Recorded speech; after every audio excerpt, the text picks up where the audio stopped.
संघर्ष योद्धा मनोजदादा जरांगे पाटील यांनी 29 ऑगस्ट रोजी मुंबईमध्ये उपोषण सुरू केलेलं आहे आणि मराठा समाजाला ओबीसी मधून आरक्षण मिळावे यासाठी त्यांची मागणी आहे।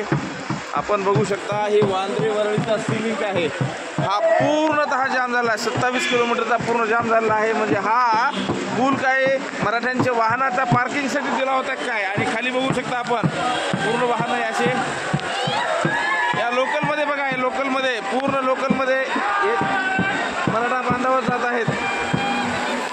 हे न्यूज रिपोर्टर सुद्धा आहेत या ठिकाणी, जामिंग विचारू शकता यांना किती झालेली आहे ते। आणि पूर्णतः हा परिसर वाहतुकीसाठी ठप्प झालेला आहे।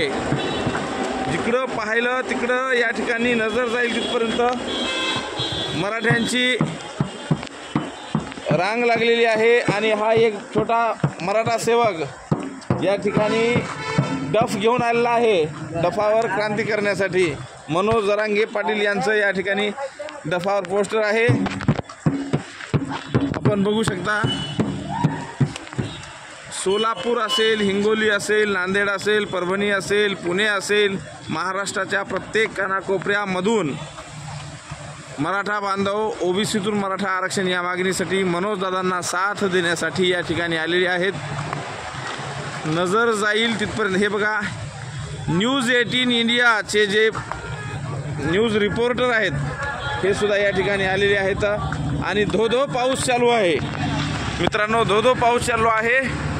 परंतु तुफानातील दिवे आम्ही हो, तुफानातील दिवे या उक्तीप्रमाणे ऊन वारा पाऊस कशाचीही तमा न बाळगता या ठिकाणी मनोजदादा जरांगे पाटील यांना साथ देण्यासाठी आम्ही आलेलो आहोत। प्रत्येक वाहनामध्ये अशा प्रकारचे मोठे मोठे भोंगे बघा, भोंगे लावून या व्हॅनला बघा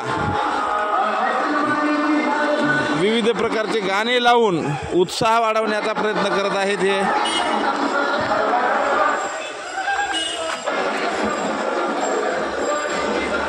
आणि प्रचंड अशी ट्रॅफिक जाम झालेली आहे। आपण आहोत मुंबईच्या अटल उड्डाणपुलावर।